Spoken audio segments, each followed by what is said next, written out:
Hello, everyone. Welcome to Life Edge. I'm Rick Zanati, and I'm joined today by our co-host and good friend, Dr. Susan Nash. Hi, Susan. How are you? Hi. It's great to be here. Great. And you've had a busy week, and you went to see some very interesting things. I'm going to have another interesting guest on soon from Slovenia, so I'm pretty excited. We're becoming very international in our approach, and that's always great. But we've got a really good guest today before we start. So let's get our intro going, and then we'll get back to it. Right back.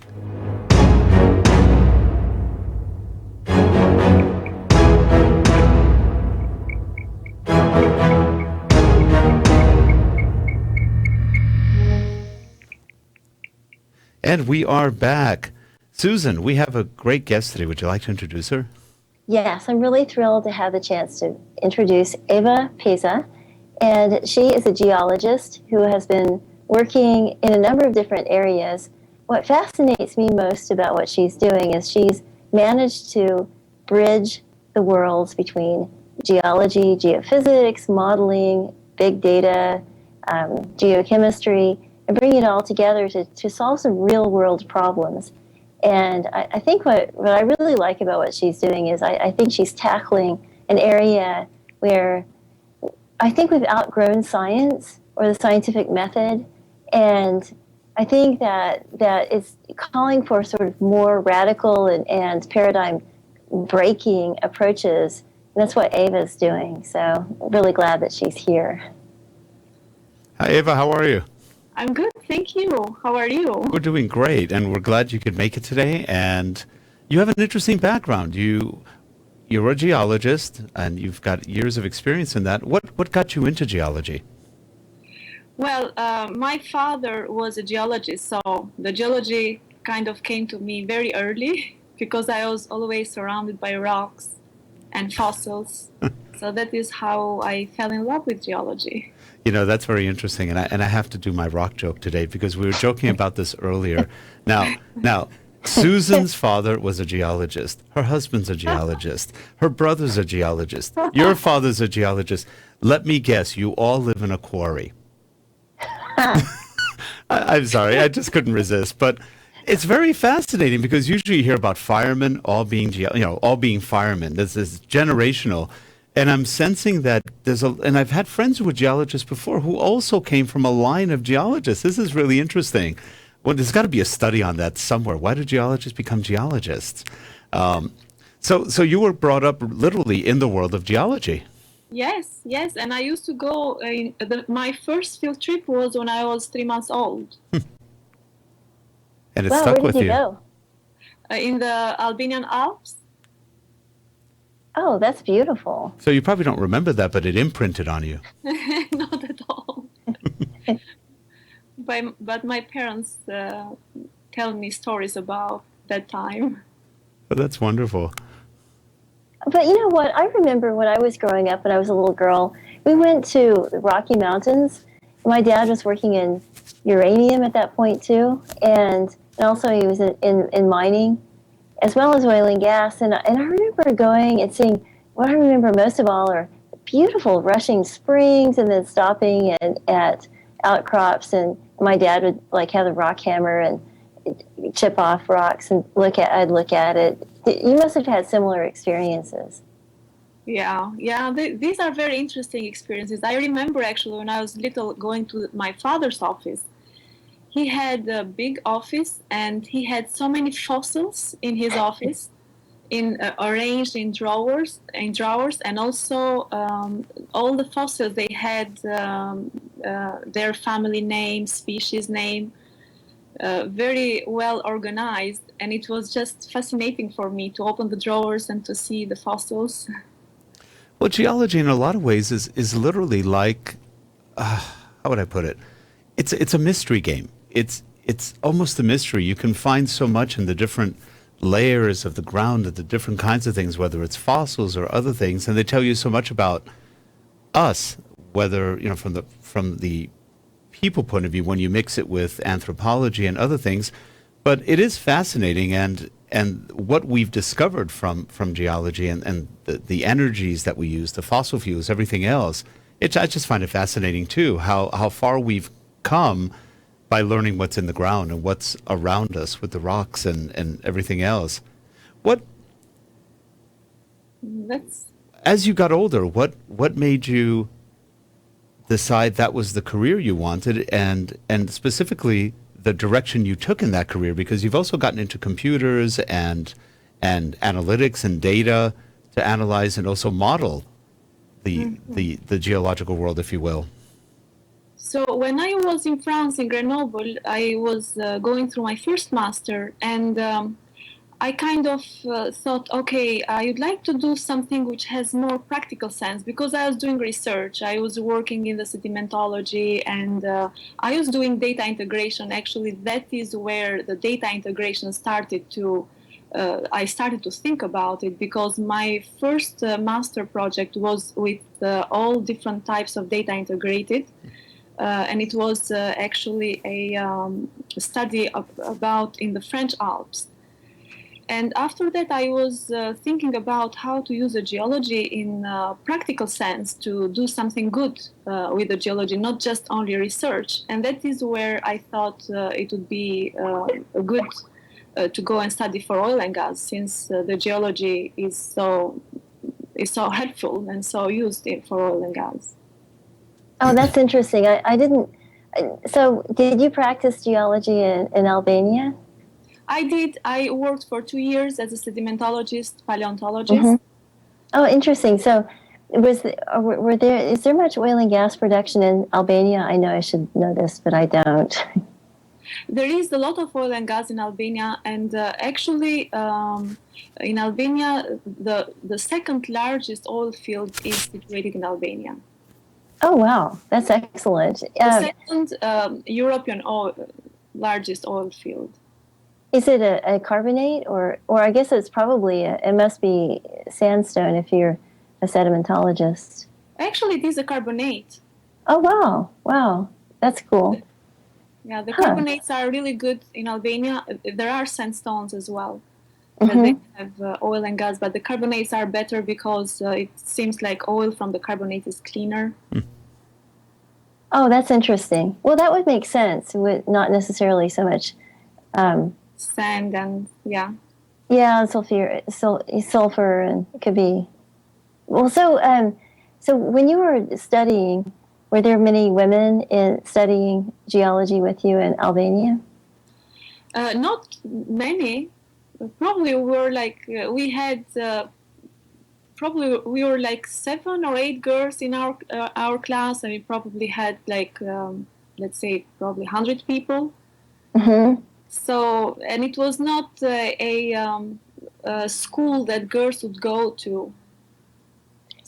So it was not seen like a kind of studies that girls would do. That's interesting, because that was very much my experience too. I think a lot of women or young women really liked the theory of geology, and they liked the concepts, and they liked the fossils, but it was the field work that became a little bit rough. And one had to be willing to be bitten by a lot of mosquitoes and be scratched by cactus and all sorts of things. Yeah. But yeah, that is how it was. But I think with time in the industry, I think it has been like that as well. But it is, yeah. And it seems to be changing, but women seem to drop out faster than men, which I don't understand it really, except maybe there's that physical component. Well, have you noticed that in our society today, well, especially in the United States, we are graduating very few engineers, not like we used to. Even less scientists, geologists, everything. We're just not graduating a lot of scientific thought. And in our high schools and elementary schools, science is given a very narrow focus of almost no science at all.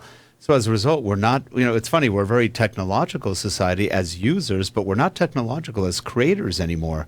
Do you see that in your work? Eva, as far as that we're not that scientific anymore. There aren't that many people like you or Susan who not only have the degrees in these fields, but also work and practice in these fields. What I have noticed lately has been that probably the quality of the work has been a little bit less than it used to be.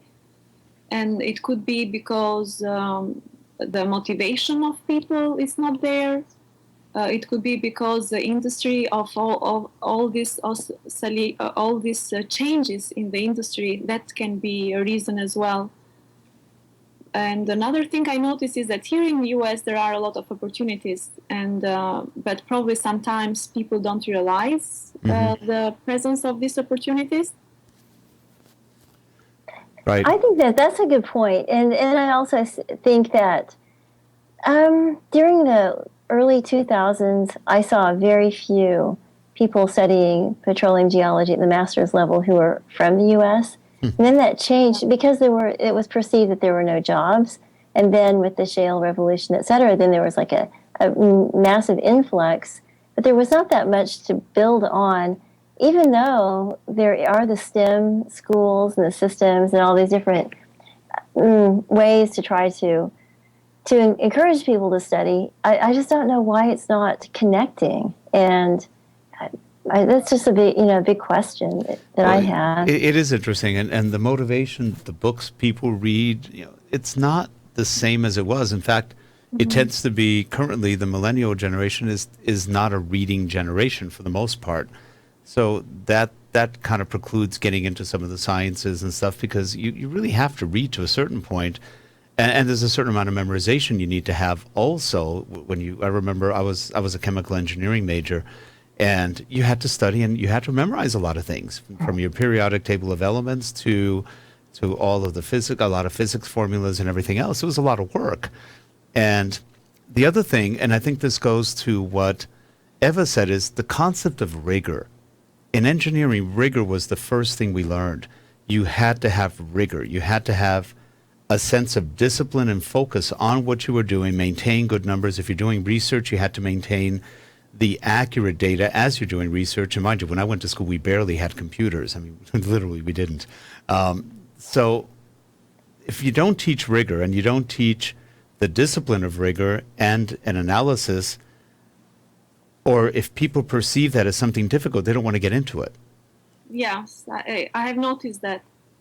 I have noticed that people shy if things are difficult, and you can see that in professional teams, for example. People are shy in asking questions when they don't know things, and because sometimes they think the questions are not smart, but I believe always the questions are good, and always we learn from the questions of the others and from our own questions and from conversations. Well, that brings up another point, and this is something I find with a lot of you throughout the years. A lot don't have a curiosity anymore. That is true. They're not curious about our world, our philosophies, our sciences. And if you don't have a curiosity, you won't want to do anything because you're not curious about it. There's nothing that makes you go, gee, I wonder what's in that box, or I wonder what made this rock, or whatever. I mean, everything. That curiosity and it's kind of a joy of learning. It's a joy of saying, I don't know how that got here, but I could try to find out. That could be interesting. Well, as usual, I find myself taking issue, Rick. Okay, go, because you teach. So what do you think? I don't see that. I see a lot of curiosity and I see a lot of desire, but I see it as more collaborative. And this is why I think that what Eva's been doing is so perfect, especially for new generations and the sort of the great crew change and millennials coming on board.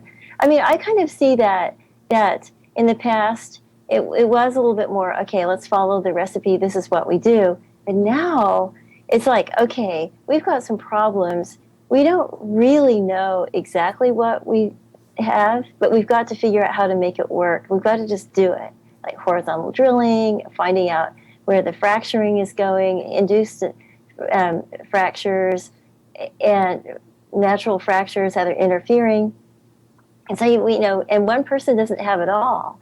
So then you have to get the engineers and the geologists and the geochemists and the geophysicists. They come together, and then but you can't just say, okay, knowledge dump, because it's chaos. It has to be focused on, okay, we've got to solve a problem. And I just think that like what Eva's done with like the workflows and her team-based stuff is just absolutely great. And I was like, Eva, could you describe some of the things that you've done and how you've gotten those teams to come together? Yes, yes. This is actually very fascinating because it's a very good environment to learn working in those integrated workflows and integrated teams. And actually, it has been a blessing for me. I have really enjoyed it. I started to, first I was integrated, as I said, first I was introduced to the integrated workflows while I was having my first master. And then later when I started to work for Schlumberger, that is what I started doing, the 3D reservoir characterization, integrating all data available. And that creates the environment that people of different disciplines, they have to be in the same room and they have to work together. And all those interactions, and it's very interesting how the knowledge comes because everybody knows their own discipline, but just the synergy of the group creates another level of the knowledge, which is a higher knowledge, and that is what really solves the problems. If we were separate from each other, we would not be able to have those solutions. Oh, that's so cool. And could you describe, say, perhaps one problem issue that you had to tackle, say, like with the well? You don't have to be specific with details because I know that would get us all in trouble. But kind of an example. For example, one of the issues that we have had is with unconventional, trying to understand the dual systems. So you have the matrix and you have the fractures. And this is it is very challenging to model the fractures, and that is how we rely a lot on core data or on image data in order to find out about the fractures. But the challenge is that, for example, in a borehole, in a vertical borehole, you can see fractures. You can see like there are not many fractures because of the position of the borehole to in relation to the fractures. But then you understand when you are in the horizontal part of the borehole that there are a lot of fractures in the reservoir because the borehole goes through horizontally through those vertical fractures. So that was one of the challenges we had in Fayetteville Shale, that we couldn't see from the vertical. We were not able to see the fractures, and I think we have seen that in other reservoirs too. But and that makes it a little more difficult to understand the reservoir if we don't have this integration or this mindset of working all together and looking from different parts of the data and from different disciplines to figure out, okay, we have more production here than the porosity or the permeability of the rock is showing, and we might have even more production related to the fractures that, again, our data is not showing. So that is where the integration is very important, because you kind of look at different data sets and try to make this puzzle. And if it doesn't fit, then you need to go and search because you haven't found the solution, you haven't found the answer. So are these fractures things that happen at the moment, or do they happen through time? They happen through time, through tectonics. Mm-hmm. And some of them could be in the moment that it is fracking that we use to produce. Right. But what I'm talking about, it is the natural fractures. Mm-hmm. And a lot of those tight reservoirs, the production depend on those natural fractures because they create, these fractures are the mechanism of creating more container for the oil and gas to be stored in the rock, but also create more pathways for this oil and gas to move to the borehole. Interesting. Now, it's interesting because there's a lot of environmentalists, most of who I don't necessarily think are totally all there, but they totally hate fracking. From everything I've read, fracking actually makes a lot of sense and it's not that environmentally unfriendly. Why do you think there's so much opposition to fracking? And I do think this is part of it. People have no concept of what science is anymore. That's why climatologists are basically, half of them are probably insane today because they're talking emotions. They're not talking anything to do with real science. And what do you think is causing such a gut level reaction to fracking as something so bad? In my understanding is that people, they don't understand what fracking does and how it works, and they believe that, and I do understand their concern, because there are houses that they are kind of destroyed, and there are families who are concerned about these earthquakes that we have. And but in one of the studies that I made, actually, I believe that those earthquakes, they are not related to the fracking, but they are related to the disposal of the salt water. And this is actually a big business. And because like here in Oklahoma, for example, there are a lot of wells that companies have for disposing the water produced from the wells they produce oil and gas. And also they Oklahoma gets the disposal of water from other states as well. So that is why there are so many earthquakes in Oklahoma. I'm so glad you mentioned that, because there was a study that just came out, and it was by Mark Zobak, who's at Stanford with his graduate student, who is Raul Walsh. And he looked at the Arbuckle Formation, which is a deeper formation. It's like deep, and here's like, okay, so here's so the formation that they're producing from is higher, and the one that's Arbuckle is lower, and it's lower, and there are also a lot of faults. Yes. So people are, and so he measured the impact of pore pressure of just injecting so much water, and he concluded that, not surprisingly, that it was triggering earthquakes. And his solution was that, just in the case of produced water that's not imported from, say, Texas, but that's produced from that same field, just inject it back into the formation and add the pressure. So it's like another way of stimulating production. It's like an enhanced oil recovery. But this also sounds like faults that are very close to the surface versus very deep faults, correct? Kind of. Actually, there are both. In the study I had, it was exactly the Arbuckle formation, and I was making a model for the Mississippian. I worked in the Mississippian and the Woodford, both formations, and I could see from the data that some of the wells that were close to these faults, there are some big faults that go from surface to down to Arbuckle, and if there were disposal wells close to those faults, there was more water production in those areas, and which was a little bit strange. So we thought probably we are producing some of the water that we are disposing into the Arbuckle. No, but Rick, that's a really good point that you made. You're right. There are shallow faults and there are deeper faults, and then sometimes they connect. Yes. But sometimes in the case of the Arbuckle, the faults are deep, and they may not necessarily go all the way to the surface, but they go a long way. For example, there's the Wilzetta Fault, and there's the Nemaha Ridge, and so you get movement all along that. And Eva, what you might describe for the viewers where the Mississippian is, what it is, and also what the Woodford is.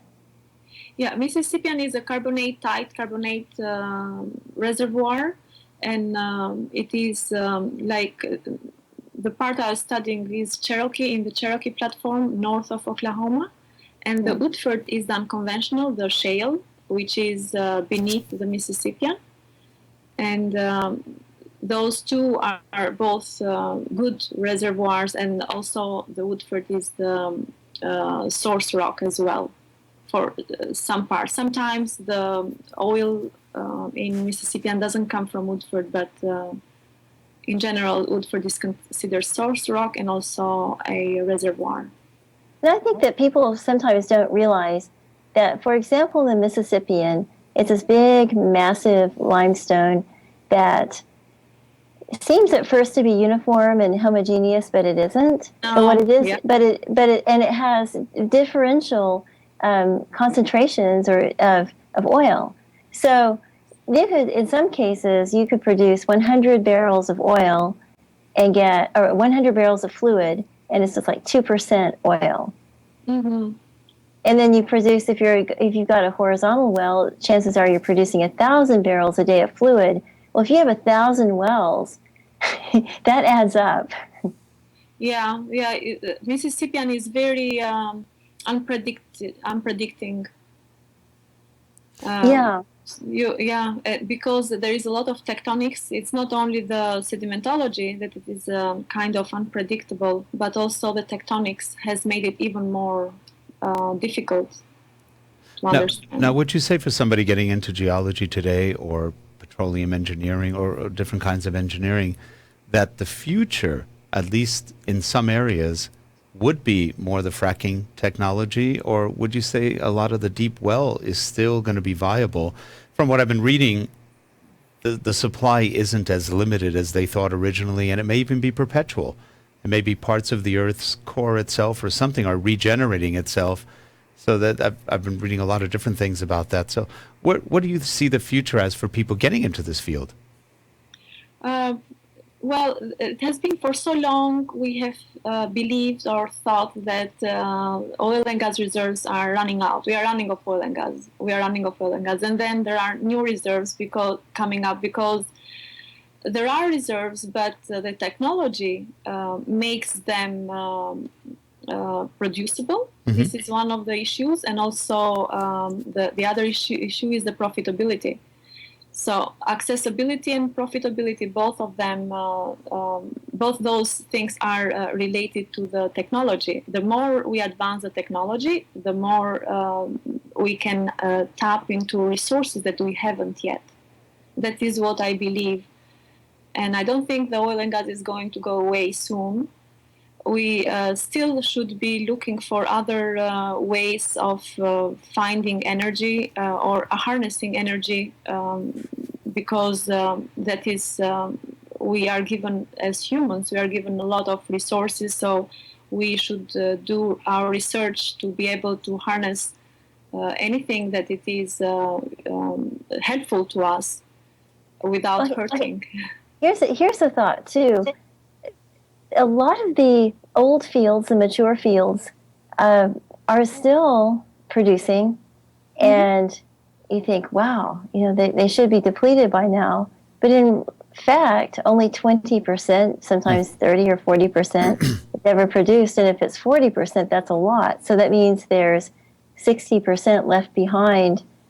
Could you see people going back into, say, Albania and in the mature fields and getting what's left behind?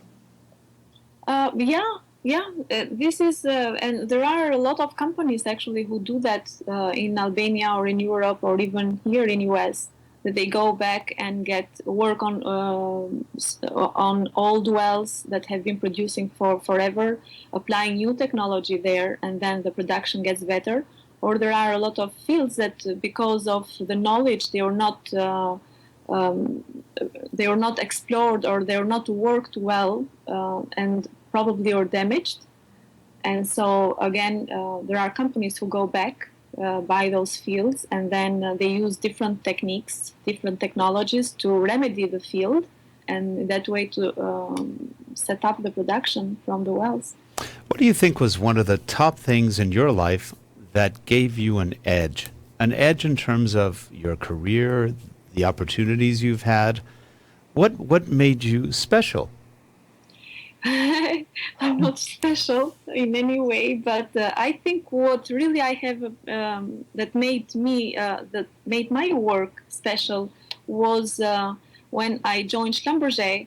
I was one of the first starting to work with Petrel, which is a software, a platform for 3D reservoir characterization. And that was, by itself, was a new thing. People always have worked with the 3D modeling, but that was really a very nice platform. you could do in Petrel. You could do a lot of things within the same software within Petrel. But what that helped me was to get outside of geology, to not only look into the geology and make the reservoirs, have an understanding of the reservoirs only from the geology point of view, but that in order for me to work in these 3D reservoir characterization workflows, I needed to understand the geophysics, to understand the petrophysics, the reservoir engineering, the drilling operations, fracking. And this is what I guess, because one of the most important things for me in life is to learn. And so this is what really was special for me. It was like a blessing to learn more and more outside of my comfort zone. That's great. And you are special. It's wonderful. You're both very Absolutely. special people. And we are at the end of our show. I'd love to hear more from you in the future. And, you know, some of the people in the audience might be going, what are we talking about?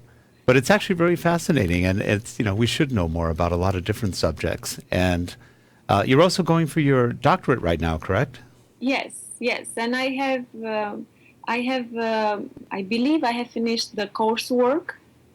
And I always compare my grades with my daughter's, because my grades so far are like my GPA. We are in competition with my daughter's. My GPA is 4.0, and so yes. And I'm starting. I have started to work on my thesis, but yeah, that is where I am at right now. Is that a doctorate in geology or something else? Yeah, it's gonna be in geology. That's great. wonderful. Yeah. That's great. Now, you know, we do expect a 4.1 from you. We don't want you to limit yourself. But what a pleasure. I'm glad you could make it today. And I had a good time. I enjoy talking all these kind of things. Susan. I was just really glad that we did have a chance to talk about it. And I know we were going to maybe talk about a few different things, but I'm glad we had a chance to talk about earthquakes and what exactly is causing them, and to sort of explain that in ways that debunk some of the sort of craziness out there and the fear mongering. Yeah, I really, really appreciate you guys inviting me in this show. I thank you so much. No, we appreciate it too. We'd love to have you back on and talk some more. And like I said, we never get to every question we have or every possible direction a show could go. So there's always more to talk about. Because I'd like to find out more about your education, where you went, what motivated you to go to different countries, and all of that's just fascinating. It's good, and I know a lot of our students here like to go overseas to learn, but I've met several already, and they go to party. That's different. So. Well, and I appreciate too the fact that it's very interesting to see how geologists learn and how people learn to solve problems. And so to me, it's all about not being rigid in categories, but being persistent in figuring out what it is that you want to answer. And that to me is the sort of the key, asking the right question. And then just being willing to do anything and maintaining that curiosity. And that's exactly what you've done, Eva. I really admire that. Oh, thank you.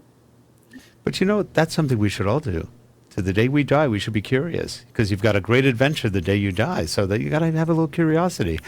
Well, Rick, you definitely do that. And you've just maintained so many edges in terms of technology and constantly changing, and also just a sense of humor too. I mean, you blend together so many different things. And well, that's like, you know, the old geologist joke, right? If you see a rock on the road, don't throw it. I've never heard that joke. That's 'cause I just made it up. I heard a funny one. You know, so far nobody's laughed at it, but I thought it was hilarious. I'm sitting in my office at home reading something, and it said, why was it? Oh, why did the bubble gum cross the road? Because it was stuck on the chicken's foot. That's No, ridiculous. it was really stupid, but I loved it when I heard it. It's just one of those kind of, you know, existential kind of jokes. Actually, I got that one from the Amazon Echo. I said, Echo. I said, Alexa, give me a joke. And she said that when I started laughing. So nobody laughed yet, but anyway, thought I'd tell it. Somebody must think it's funny. Anyway. Well, again, we appreciate you having on. We look forward to having you on again. And Susan, next week, we will be back. Perfect. Well, thank you. Have a good one, everyone. And if you're watching the show on YouTube, there is a like and a dislike button at the bottom of the screen. Click one of them, preferably the like one. But if you don't like it, let us know. And subscribe. If you don't subscribe, we won't know anything about you. And by the way, our new website just came up for RELATECASTS, and it is www.relatecast.com. And we have a new RELATECASTS page on Facebook, brand new. There's no content on it yet. You can go like it, but there's not much to like it other than our banner. So that's going to be filled in soon, and Susan and all of us will probably be there putting some comments in here and there. But we look forward to seeing you at all of those sites. So anyway, well, have a good one, everybody. Eva, again, appreciate you coming on. And Susan, as always, a great pleasure. So we will see you all. Thank you, Eva. Thank you very much. Bye, everyone. Take care.